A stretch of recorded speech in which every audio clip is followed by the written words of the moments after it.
Came to a close last night. The Thunder, they completed the sweep of the Lakers, but that leaves big questions, right, about what comes next for LeBron James. Also, Luka Doncic, he spoke last night. Our Bobby Marks, he's going to be here in just a little bit to explain exactly how the Lakers should be building around him. And the Lakers, they hold exit interviews. They did so just a couple of hours ago. So we're going to hear from Rob Pelinka, his thoughts on LeBron, the offseason. But first, let's hear from the man himself. Here's LeBron James on what's next.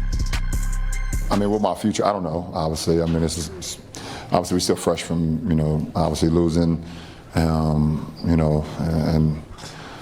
I don't know. I mean, I don't know what the future holds for me, obviously, as it stands right now tonight. I got a lot of time. I'll sit back, like I think I said it last year after we lost, I think, to Minnesota, to go back and recalibrate with my family and talk with them and spend some time with them. And then when the time comes, obviously, you guys know what I decide to do. If I can commit to still being in love with the process of showing up to the arena 5.5 hours before a game to start preparing for a game, giving everything I got, diving for loose balls, and doing everything that you know that it takes to go out and play, and showing up to practices. 11 o'clock practice, I'm there at 8 o'clock, preparing my body, preparing my mind, preparing to practice, to put the work in. And, so I think for me, I've always been in love with the process and not the aftermath of like, okay, well, we won that game, or we won a championship, or I've always enjoyed the process and more than the outcome, so I think that would be a big factor. And then also, have a conversation with my 12-year-old daughter. That's a big factor. And my 19-year-old son is entering his second year at Arizona, and my wife as well. So they're a huge factor in any decision I've made. So they'll be a big part of it as well. So LeBron is going to confer with his family. We are going to check in with Dave McMenamin, who joins us from the Lakers' El Segundo practice facility. Dave, you were in that room with LeBron last night. You've actually been at the last 11 postseason press conferences for LeBron James. What was different about last night? What stood out to you? Well, Malika, one of the family members that LeBron didn't mention, that'll be a part of his decision-making process, I'm sure, is his son, his teammate, Bronny James. He's on the Lakers. You'd think, based on the way they were able to play with one another late in the season, have a 10-point run together in a road playoff game against Houston, that may be something that's enticing for him to come back. He really distanced himself from any type of retirement talk yesterday. He didn't want to indulge in that. Now, he made it clear that he still has some time that he needs to take to decompress and step away and figure out exactly what he wants to do. But he was not leaving a breadcrumb trail of retirement talk for us to pick up on. And that was a little bit different, quite frankly, than in the last couple of years. Right. A couple of years ago, it felt like we were having these conversations about could this be it for LeBron James. It doesn't quite feel like the note that we're going out on, but he said he needs a little bit of time, and we're certainly going to give him that. You're out in El Segundo because the Lakers, they're holding their exit interviews today. And we just heard from Rob Pelinka, their general manager, team president. Let's take a listen. In terms of LeBron, we probably haven't seen a player that has honored the game to the extent that he's honored the game. He's given so much to his teammates, to this organization. And the thing we want to do more than anything else is honor him back. And I think the first order of business there is allowing him to spend the time he needs to decide what his next step are. Does he want to play another year in the NBA? And that'll be, as he said to you guys last night, family time, I think time with his inner circle. And we just want to honor that for him. All right, so that's just some of what Rob Pelinka said in his comments here. Dave, you were in the room. What's the most important thing for us to know here? Yeah, Malika, the press conference with Pelinka and J.J. Redick spanned more than 35 minutes, so there's a lot of ground covered, starting with the way the team is already putting the resources that the new ownership group led by Mark Walter to use. One thing, they're going to be adding biomechanic equipment and also recovery equipment to the facility here, consulting with the Dodgers to see what type of stuff they use for their players. They're looking to expand the front office. Rob Pelinka says they're looking to hire 2 assistant general managers, one in charge of pro personnel, another one in charge of analytics and cap data. beyond that, there's a couple other free agents beyond LeBron James that are coming up this summer, namely Austin Reeves, the second longest tenured Laker behind LeBron. And in no uncertain terms, Rob Pelinka said he wants to have Austin Reeves back in a Lakers uniform, and he says those conversations have already begun with Austin's representatives. And so J.J. Redick, his perspective from the coaching side is we got to get deeper and we got to be better defensively. But he likes the core that he has in place, and he thinks there was a proof of concept with LeBron, Luka, and Austin Reeves working together with that 16-2 stretch from late February through the end of March. Yeah, proof of concept is certainly an interesting way to put that, Dave. Thank you very much for that insight. So lots of decisions here for the Los Angeles Lakers, but I'm sitting with two guys who know not only about playing with LeBron, about winning a ring with LeBron, the man in the zebra vest, Amon Shumpert. Danny Green with me here as well. Amon, I'm going to start with you. What stood out from you? You've heard LeBron talk and you've seen LeBron's actions. What did you help us decipher this? The biggest thing that I took from what he said when he did his post game was he kept talking. Well, he was talking about all the other things, but then he talked about being the third option and it being the first time he did it and being proud of himself that he was the third option, and then being proud of himself and being able to adjust his mindset and conform to the same role that he had to revert back to, which was the number one option. Seeing him do that, I don't know, something about that as a competitor, I can see he wants to do this again. He's coming back for more. I don't know what uniform he'll have. He's coming back. He's definitely coming back. The biggest thing that I got was that a lot of people question whether he's being truthful, have these cryptic messages, or leading bright. I think he's being very truthful. He does not know, because this is the first time in a long time he's an unrestricted free agent where he doesn't have an extension, and he doesn't know what the Lakers are going to offer, provide. Everybody's going to want him at a discounted price because he's 41 years old. But even at 41 years old, he's proven he's one of the better players in this league and in the world.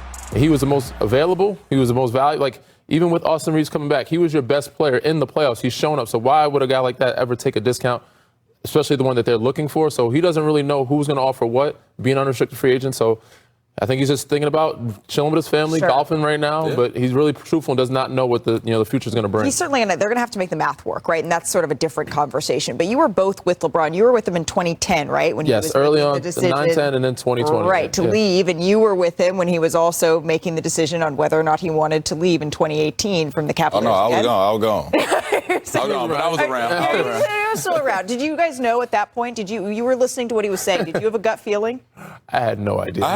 I couldn't have imagined him leaving, especially not after he had got to hoist up another championship for Cleveland. I couldn't have imagined him leaving to go to L.A., but then again, I wasn't going to imagine him the first time leaving Cleveland. So for me, I think I've had to sit back and respect that he just doesn't think like everybody else. Sure. You know what I mean? Rich Paul had a post not too long ago on Twitter going around, but he was talking about how Bron was raised. I really had to give it some thought. I retweeted it. Deep dive. Yeah, I gave it some thought, and I was just like, maybe he just don't want to do what we want him to do. Well, that, and also when you're 41 years old and still playing basketball at the highest level, when he says he doesn't know, there's probably some things that still need to shake out over the next couple of weeks, because you don't know how your body responds, how your mind responds. But he always goes back to whether or not he can give him the preparation that he is used to. And if he can do that, then I expect to see him back and playing.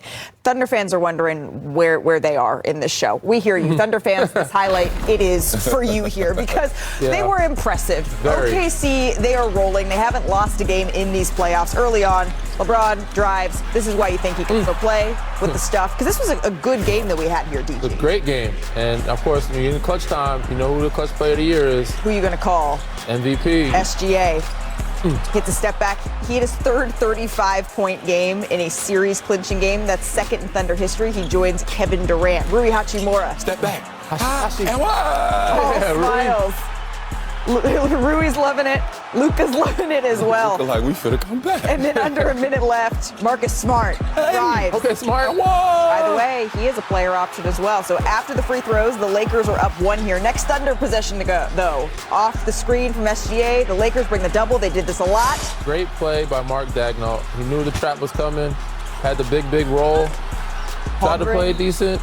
Keeps that pivot foot down. He kept it down. He's 7-2, 7-3. Thunder up 1. So the next Lakers possession here on the switch. LeBron, he gets picked up by Alex Caruso here, Danny. Yeah. Yep, familiar buddies. territory. They know just like in practice. One-on-one, baby. At the end of practice, let's see it. Here we go. Working to get inside. This is heavily contested, though. So he goes for the floater. Did you like that shot? I liked it. I thought it was a good look. And AC knows not let him get to that left hand, so you're going to the right hand. A little bit more here. So Rui was not on the floor. JJ Redick took a lot of criticism for this because they needed a 3 here. Without a doubt. Maxi Kleber was in, though, to set the screen. I mean, he just didn't. Kleber's hit some big-time shots in his day, but I think he was there for a decoy screen situation. Well, also, this was an incredibly good look. Luka couldn't quite get it to go down. So OKC grabs the rebound, and that'll ice the game. And that is how the Thunder are moving up in the Western Conference Finals once again. Oklahoma City is the 4th defending champion, by the way, to start a postseason with 8 consecutive wins, joining the 2017 Cavaliers, the 2001 Lakers, and the 1989 Lakers. So we promise, Thunder fans, we have a lot more coming for you as these playoffs roll on. But this is the last day for the Lakers. So on that side of things, Luka Doncic, who's never been swept in a series he actually played in, he did speak last night about his absence. If I could be out there, I would be 100%. Everybody in that room knows that. But, it's been really tough. Like I said, this is the best time to play basketball. I was sad not to be able to help my team. So, looking to the off season, obviously, I'm still doing recovery. So that's the first thing. When you signed your extension last summer, you helped to recruit Marcus and DA. Will you be trying to make sure you recruit LeBron, Austin, DA, and Marcus again this summer? We'll see. Can't tell you nothing. Pretty non-committal there from Luka Doncic with the coy smile. A little reminder here, the Lakers, they actually only have 6 players guaranteed to be under contract next season. Austin Reeves, DeAndre Ayton, Marcus Smart, they all have player options. And that means the Lakers, they could have close to $70 million in cap space next season. So DG, be Bobby Marks for me. What would you do with it? Mr. Marks, I think first priority is to get Austin back and try to get Bron back at what you can. Like, that's the core. And then the next bet is we don't know who's going to opt into their player options. DeAndre Ayton has a player option, Marcus Smart. DeAndre Ayton's is for $8 million, so I would expect him to opt in, but Marcus Smart's only for like $5.5. I expect him he's definitely worth more, but you got to retain Marcus Smart. That's the next move. But in the process, you got to find DeAndre Ayton had a good season, but you need a big, because they didn't have him reliable enough in the playoffs. He's shown some spurts in Houston, but the second series, they needed rebounding. Jackson Hayes played well last night, but I don't know if they trust him to be a starting center for you. So you got to find a way to get some 3-and-D guys around you and a center that can rely on. I would say either a center or a power forward.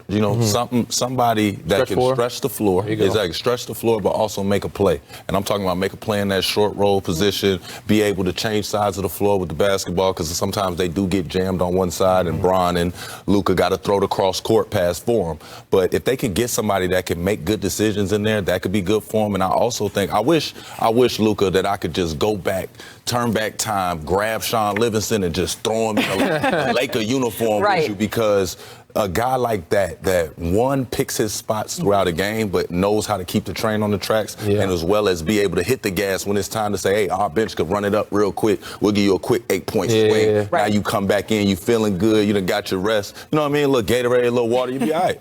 Well, I mean, and Rob Pelinka had said that he is proud of what this group has done, but he's not satisfied. And that seems about right for this Los Angeles Lakers season, because you saw glimpses of what this team could be. We'll have much more on the Lakers coming up here on NBA Today. We turn now, though, to some incredibly sad news. Memphis Grizzlies forward Brandon Clark has died. He was one of the Grizzlies' longest tenured players. Clark, he played 7